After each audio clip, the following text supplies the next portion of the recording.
December 16, 1944. Early morning, Monschau, Germany. The frozen earth trembled as another salvo of American artillery screamed overhead. For the soldiers of the 326th Volksgrenadier Division, many of them hardened veterans of the Eastern Front, this was a familiar sound in the symphony of war. But something was different this morning, terrifyingly, incomprehensibly different. The shells weren't striking the ground or shattering the trees around them. They were detonating in midair, precisely above their advancing positions, creating a lethal rain of steel fragments that no foxhole could protect against. These weren't the artillery patterns they knew, the predictable impacts, the illusion of safe zones, the protective value of digging in. This was something new. This was death delivered from an empty sky with a terrifying, mathematical precision. For the Wehrmacht, the operation codenamed Watch on the Rhine began with tremendous promise. It was Hitler's final, desperate gamble in the West, a massive offensive designed to split the Allied armies and recapture the vital port of Antwerp, turning the tide of a war that was slipping inexorably toward defeat. To fuel this ambition, Germany had secretly amassed a staggering force, 200,000 soldiers,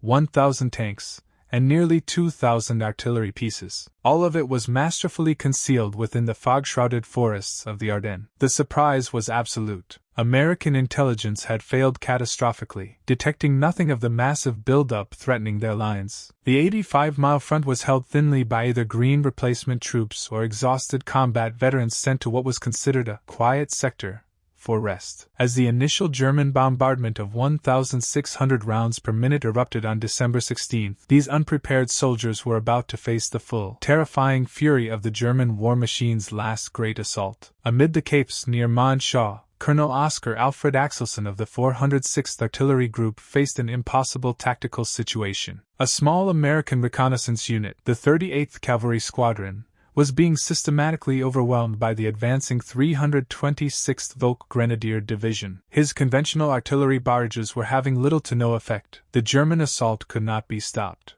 Axelson was trapped between his standing orders and the certainty of annihilation for the men on the front line. In that moment of desperation, he made one of the most consequential and unauthorized decisions of the entire battle. Disregarding the risk of a future court-martial, he gave a historic command. He ordered his gunners to load the shells equipped with the Allies' most closely guarded secret weapon, the proximity fuse. It was a choice that could save his men, but it would also break every rule in the book. The weapon Axelson unleashed was the proximity fuse, a piece of technology so revolutionary it bordered on science fiction. Unlike conventional shells that required a direct impact or an imprecise timed fuse, each of these new shells contained its own self-contained radar system, no larger than a coffee can. Packed inside was a tiny radio transmitter that, during the shell's flight, continuously sent out radio waves toward the Earth. As the shell descended, these waves would reflect off the ground and back to a receiver in the fuse. When the strength of this reflected signal reached a predetermined intensity, indicating the shell was at the optimal burst height,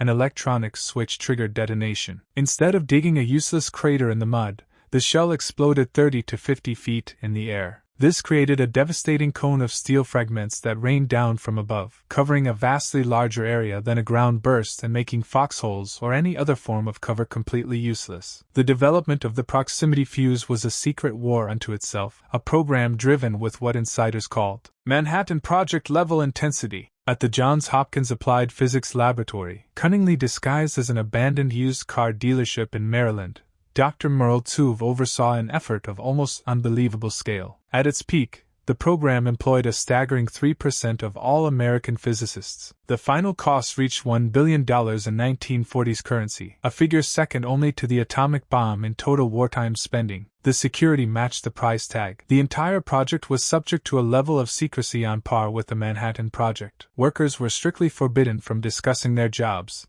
even with their own families, under threat of federal prosecution. This wasn't just another artillery shell. This was one of the two most critical secret weapons programs of the entire war. The core challenge of the program was a question that bordered on the absurd. How do you make fragile glass vacuum tubes, designed for living room radios, survive the sheer violence of being fired from a cannon? The forces involved were staggering. At the moment of firing, the shell's components had to withstand an acceleration of 20,000 times the force of Earth's gravity, an impact that would crush a human body to microscopic thickness.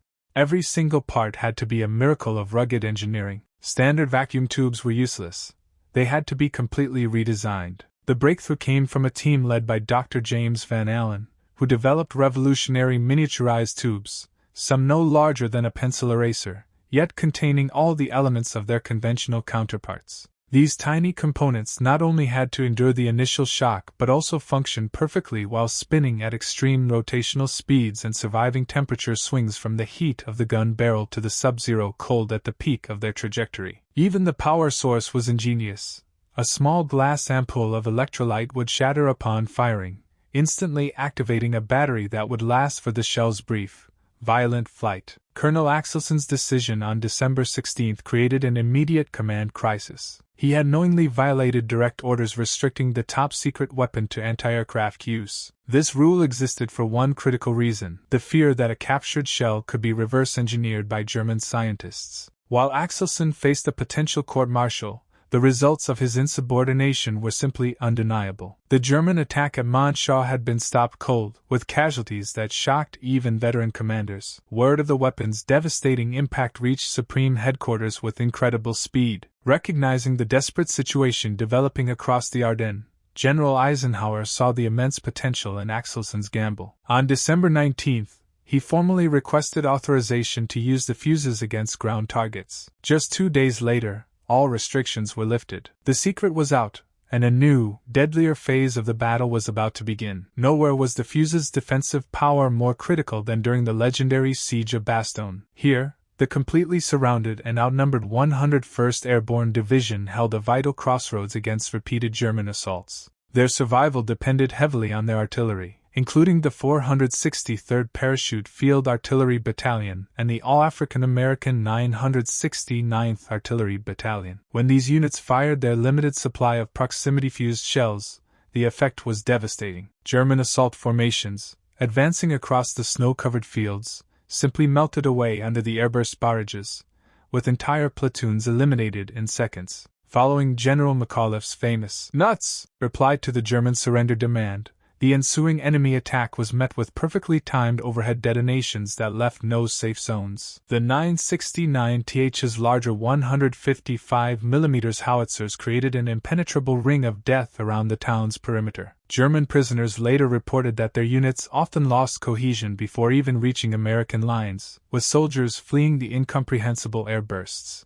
Perhaps the most thoroughly documented proof of the fuse's lethality occurred on Christmas Day, in an event that would become known as the Sour River Slaughter. The engagement was personally witnessed by General George S. Patton himself, who recorded the brutal details in his memoir, War as I Knew It. A German battalion, attempting to cross the partially frozen river under the cover of darkness and fog, believed they were safe from American observers. With conventional artillery, which required careful adjustment, they might have been right. But proximity fuses needed no such adjustment. Patton wrote, "The new posit ammunition was devastating. The shells burst in the air above them. They had nowhere to run. The result was a massacre. When the firing stopped, a precise count was made: 702 German bodies. This figure represents one of the few perfectly documented casualty figures from the weapon's use. An entire battalion had essentially ceased to exist in a matter of minutes, with no possibility of escape. The psychological impact was immediate, with reports of other German soldiers in the sector refusing orders to conduct similar river crossings. The dense forests of the Ardennes were supposed to be a German advantage,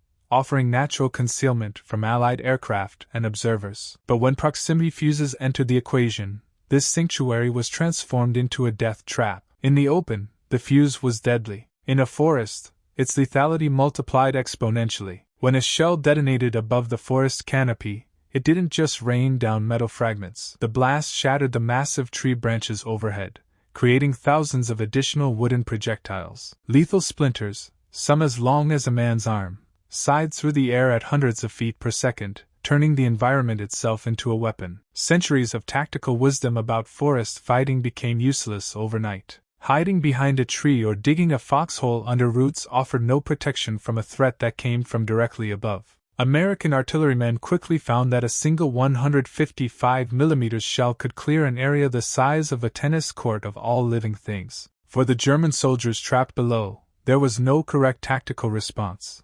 The very forest they had trusted for protection had been turned into the instrument of their destruction. The German intelligence failure regarding the new weapon was nothing short of catastrophic, born from a mix of institutional arrogance and profound irony. In December 1944, Wehrmacht forces overran an American ammunition depot, capturing an intelligence windfall, approximately 20,000 intact proximity-fused shells. This should have been the moment Germany began developing countermeasures. Instead, their top technical experts examined the captured fuses and declared them impossible. Their rigid engineering doctrine insisted that delicate vacuum tubes could never survive the violent forces of a cannon blast. They concluded the visible components were merely an elaborate American decoy, hiding the real mechanism. Herein lies the tragic irony. Germany had actually pioneered proximity fuse development before the war, with companies like Rheinmetall Borsig creating working prototypes by 1940. But the program was terminated by a short-sighted order from Hitler that cancelled any project requiring more than 6 months to complete. Blinded by their own abandoned ambitions, German engineers simply couldn't believe the Americans had solved a problem they themselves had deemed too difficult. To truly appreciate the genius of the fuse, we have to look at the ghost in the machine, the precise numbers that made it so deadly. The tiny radio transmitter in each fuse operated on a frequency between 180 and 220 MHz. As the reflected signal from the ground grew stronger, an electronic switch would trigger the explosive charge at a perfectly calibrated altitude. This height wasn't guesswork. It was the result of extensive testing at Aberdeen Proving Ground. For the standard 105mm howitzer, the ideal burst height was 30 feet. For the larger 155mm guns, it was 50 feet, and for the rare, massive 240mm shells, detonation occurred at over 70 feet, an altitude capable of clearing an entire grid square of enemy forces. Most remarkably, these delicate electronic systems achieved an over 80% reliability rate, all while enduring the unimaginable forces and temperatures of their journey. This technical supremacy is what translated directly into battlefield dominance. For German soldiers, poor weather and the darkness of night had always provided a sanctuary. It was the time when Allied aircraft were grounded and forward observers were blind, a precious window to move, resupply, and reorganize safely. The proximity fuse eliminated that sanctuary forever. On Christmas Day, 1944, there was no holiday respite. German units attempting to use the cover of blizzards for resupply discovered that American artillery no longer needed eyes to find them. Field kitchens, supply convoys, and assembly areas were shattered by devastating barrages that required no forward observers. The 420th Armored Field Artillery Battalion alone fired over 1,000 rounds that day, most of them proximity fused. The psychological impact was severe. Death could now arrive at any moment, in any weather, with no warning beyond the brief whistle of incoming shells. There was no safe place left. On December 21st, a different kind of German force launched an attack, the elite commandos of SS Colonel Otto Skorzeny. These were not ordinary soldiers, they were the best Germany could field, fanatical troops who had rescued Mussolini and infiltrated American lines wearing U.S. uniforms. Their assault on Malmedy represented a true clash of titans, Germany's most formidable soldiers against America's most advanced technology. The result was not even a contest. The commandos met a wall of devastating proximity-fused artillery fire. Shells exploded overhead with uncanny precision, shattering their attack and their indoctrinated belief in German superiority. The psychological breakdown was absolute. These supposedly unbreakable soldiers, helpless against an enemy they couldn't fight, found the bombardment so terrifying that some survivors reportedly charged directly toward the American guns, preferring a quick death. It was a complete collapse of discipline among Hitler's most fanatical troops, broken not by men, but by an unanswerable weapon. The scientific genius behind the fuse was matched by an industrial miracle that only the American arsenal of democracy could produce. By December 1944,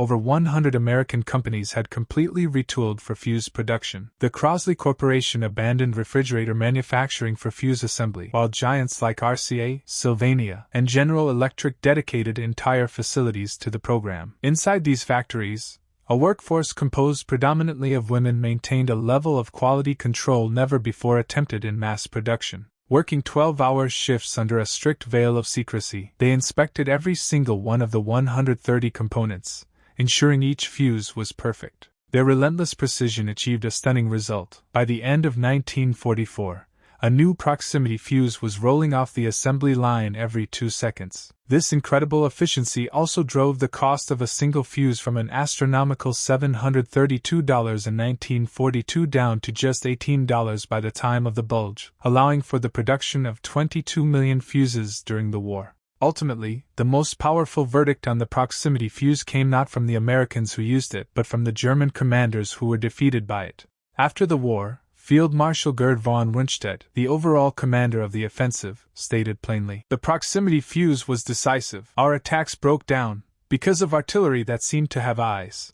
General Otto von Manschenfeld, commander of the 5th Panzer Army, was even more direct about the psychological impact. He testified that, "The American artillery was the terror of our soldiers, especially the new shells that exploded in the air. They caused panic even among veteran troops." The statistics tell the same story. The 200,000 proximity-fused shells fired during the battle accounted for an estimated 15,000 to 20,000 German casualties, up to 20% of their total losses from the campaign. It was a weapon that achieved 5 to 10 times greater effectiveness than conventional ammunition. The enemy themselves had rendered the final, irrefutable judgment. The revolution started by the proximity fuse did not end in 1945. Its technological echo helped shape the modern world. The miniaturized vacuum tubes, forged to survive a cannon's blast, became a foundational step toward modern electronics. The ruthless quality control procedures established for the program became the new standard for an entire industry, and its methods for coordinating over 100 suppliers pioneered modern supply chain management. The program's scientific talent also shaped the future. Dr. James Van Allen, who had perfected the miniature tubes, applied his expertise to satellite instrumentation, going on to discover the Earth's radiation belts that now bear his name. Most profoundly, the fuse established an entirely new philosophy of warfare. It was the first weapon that could sense its environment and make its own decision. This core concept, an autonomous sensor that chooses when to act, is the direct ancestor of every guided missile, every drone strike, and every smart weapon that defines the modern battlefield. The Battle of the Bulge ended on January 25, 1945, with Hitler's last offensive completely shattered. In the final analysis, the proximity fuse proved to be more than just an improved shell. It was a revolutionary technology that fundamentally rewrote the mathematics of warfare. The German soldiers who faced it experienced something unprecedented: